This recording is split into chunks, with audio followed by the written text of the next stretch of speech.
Hi, I'm Ann Werda, and I am the Executive Director of Burpee Museum of Natural History. My name is Josh Matthews. I'm the Engelhart Moore Director of Paleontology here at Burpee Museum. Today, Josh and I are really excited to share some features of different kinds of bird beaks. You'll notice that they're really different based on what that bird was doing and where it was living. Tell us about it, Josh. Beaks in birds are really interesting because they tell us about what they're eating and how they're feeding. So if you look at the beak of a hawk, for example, the front end is really hooked and it's used for tearing and ripping apart an animal. So what you'll find today is the shape of a bird's beak depends on the type of food it eats. Birds have beaks for crushing, eating seeds and grain, piercing and tearing beaks, sifting beaks, probing beaks for getting into hard-to-reach places, and chiseling beaks. What we're looking at here is the skeleton of a red-tailed hawk, and then a fully mounted skin and feathers version of the red-tailed hawk. Notice how much larger the animal looks when it has its feathers on it. Also, look at how clearly we can see his beak. Notice he has no teeth inside that beak, but has a great hooked, ripping edge to his beak. What other birds can you think of that have beaks for ripping and tearing flesh? Josh, can you tell us a few examples? So if you look at the bills, the beaks of birds of prey, things we refer to as raptors, like great horn, or owls in general, hawks, eagles, peregrine falcons, you'll notice they have special adaptations in their beaks and their feet. Their beaks are these really robust structures with large curvature, really pointy, kind of designed for ripping apart their prey. If you look at their feet, they got these large talons with that first digit closer to the inside, typically larger than the other claws on the feet, and those are used for grasping the prey, and that sharp beak is used to get down and either kill the prey or ripping apart so they can consume it. So the red-tailed hawk here, actually, when they taxidermied her, she had a full snake, the whole thing, 6-inch snake in her belly. Some animals might not rip it apart. They might just swallow it whole. They might kill it. What do you think? For the most part, I mean, it's going to depend, I guess, the size of the prey. If it's a large enough animal, for sure they're going to have to tear it apart and rip it. If it's a big enough animal, they may be able to swallow them whole. But typically, they're just going to grab, tear, swallow, grab, tear, swallow.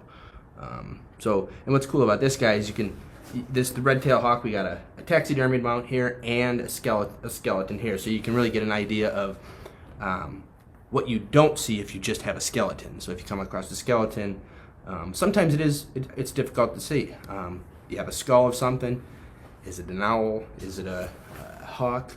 Again, it's difficult just based off of size until you see one with the feathers and see with the skin on it to see how much size difference there is between the actual animal, how much muscle and feathers adds to the size of the individual.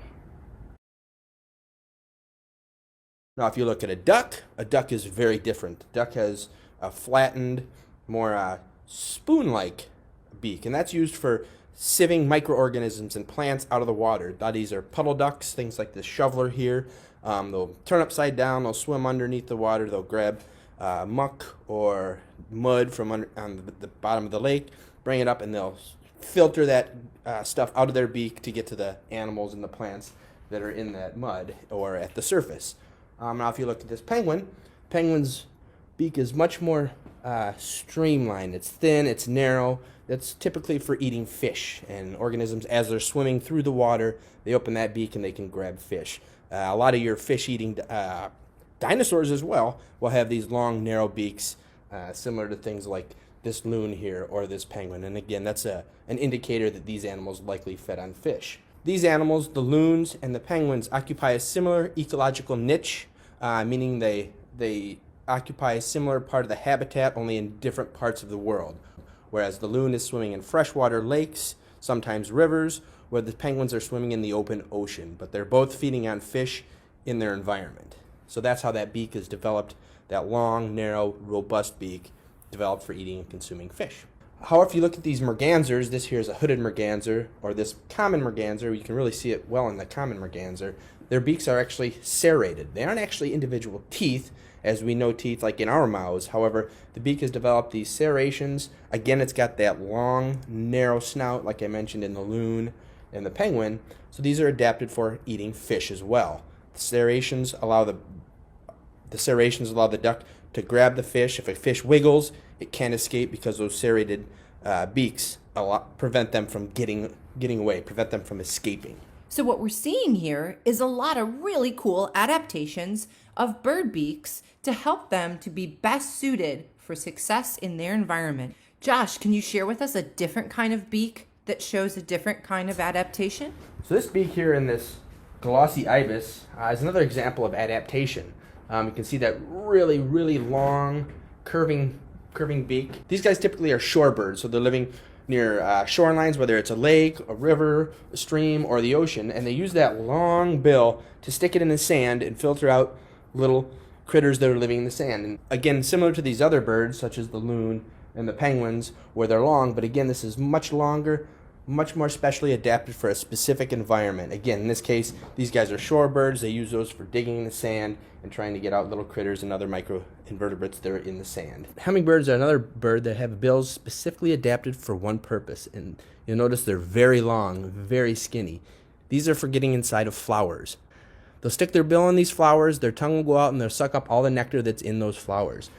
So if you look at the beak of this cardinal, you notice it's much different than something like the loon or the hawk.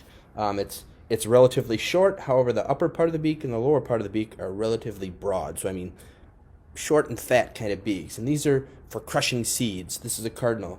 Cardinals are mainly seed eaters. You see these at your bird feeders all the time here in northern Illinois in the Rockford area, picking up these big seeds. Those are used to crush the shell. To get the seeds inside. So this really short, robust beak. You see these in a lot of songbirds, things like cardinals, finches, these grosbeaks. They have these really broad, short beaks developed for cracking seeds. Check out this cedar waxwing. It has beautiful colors, but it also has a triangular shaped short beak that packs a lot of power for cracking seeds. This is a blue jay. Blue jays have black, triangular shaped beaks for cracking nuts and seeds as well. They'll eat berries, acorns, and sometimes even small insects. This is a ringed-necked pheasant. These guys also eat grain and seeds, but they also forage for insects. So this here is a red-bellied woodpecker. Much like these other animals, a much different part of the ecosystem they're occupying. They have these long, narrow beaks, very similar to the loon or these other animals that ate fish. However, these animals are developed for eating insects in wood. So I'm sure you're all familiar with woodpeckers. These guys crawl up the sides of trees. They listen for insects crawling around inside the bark, and then they hammer the tree with their heads. Their heads are developed to withstand the forces associated with pounding these trees. So if you're ever out in the forest or ever out in the woods walking around and you hear a big hammering sound, it's typically a woodpecker of some sort hammering into these trees, trying to get insects living inside the tree or in the bark. This is a very special pair of woodpeckers. These are ivory-billed woodpeckers. Burpee Museum is lucky to have a male with the red and a female with the black head. These woodpeckers are extinct, so you will no longer find them in the forests of North America. Now it's your turn to make an inference. I'm going to show you a couple different birds, and you're going to try to determine what this bird probably eats based on the way its beak looks. What do you think this pelican would eat? If you said he uses his bill to scoop up fish, you'd be right. What about this amazing spoonbill? He stands in shallow water and sweeps his open bill from side to side to catch fish, mollusks, snails, and sometimes even insects. What do you think about this woodpecker? You would be right if you said he has a chiseling beak to break into wood. What about this Carolina parakeet? This is actually an extinct species of bird, and it used its strong beak to break nuts, seeds, and fruit. What about this pigeon? You'd be right if you guessed seeds. Check out this amazing red-winged blackbird. What do you think he eats? You're right, he has a beak for crushing seeds. What about this crow? He's got a strong triangular beak, also for crushing seeds and grain. What about this great horned owl? That beak is for tearing and ripping meat. Great job! I hope you've enjoyed learning about beaks with Burpee Museum.